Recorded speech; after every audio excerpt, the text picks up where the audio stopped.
आरो की बेचै छै?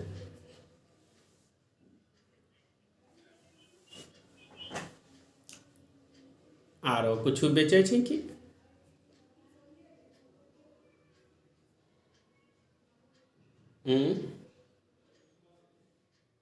हेलो, आरो की बेचै छै बोलऽ ने? हम्म? अरे वाह, अच्छा। अब अब पप्पा की खाइ छो?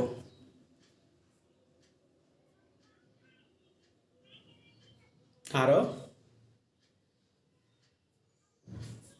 अच्छा, आरो? आरो कुछ खाइ छो छुपाय कऽ? नहीं खाइ छो? अच्छा, बोलैत रहो पहिले कि हम खाइ छी लेकिन साक्षी से छुपाय खाइ छी। नहीं खाइ छो? अब बंद करी देलको? आँय? घुमय लए? अच्छा, पक्का एबो। चूड़ा छ चूड़ा? पक्का? अच्छा ठीक छो, तब अयबो पक्का अयबो। आँय? पापड़ सब्जी?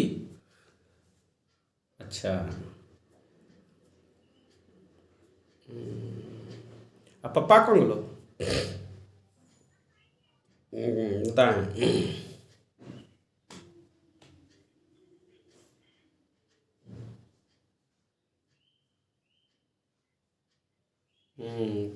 की बोले? अरे वीडियो एक्सेप्ट नहीं ले रहा छो, यहाँ कॉल डायल करी छो तो एक्सेप्ट नहीं लिखी रहे छो, अनएक्सेप्टेबल लिखी रहा छो। 2-3 बार ट्राई कर लियो लेकिन नहीं दिख रही छो। वो उसका छो नेटवर्क में ना होता या फिर छोटा सीट हो तो ये ले लिए एडजस्ट नहीं हो पा रही रहा। तभी वीडियो कॉल ही करे रही हो, ये ले ली मतलब देखिए ठीक है, ये ले ली सर आगे।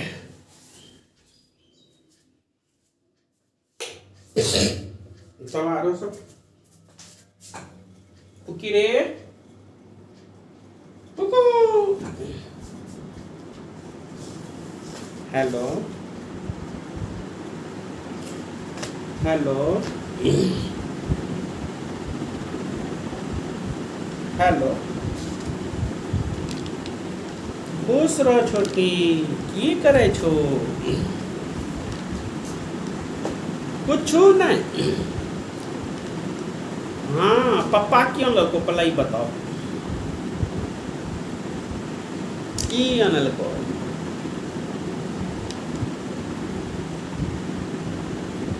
आय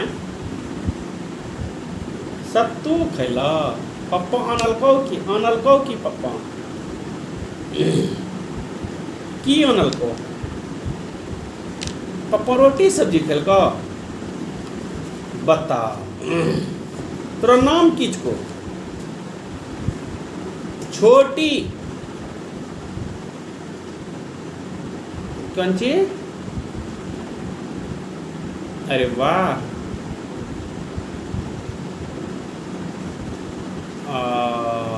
पप्पा के नाम कौन ची? अरे वाह,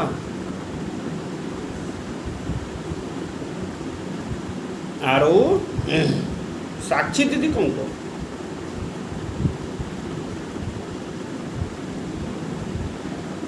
हेलो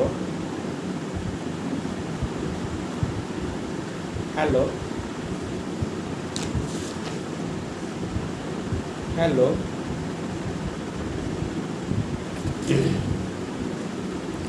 नमस्कार। तो हम लोग अभी कहीं बात कर रहे थे, तो आज हम लोग साक्ष्य विधि के बारे में कुछ जानकारी प्राप्त करेंगे। जैसे कि हम लोग देखते हैं कि अगर भाग एक पढ़ते हैं तो उसमें तथ्यों की सुसंगतता के बारे में बताया गया है। भाग 1 तथ्यों की संगतता के बारे में बताया गया है। इसमें प्रारंभिक अध्याय जो है 1 से 4 है। इसमें है तथ्यों की सुसंगति का वर्णन है और धारा 5 से 55 पढ़ना होता है। दूसरा होता है सबूत पर।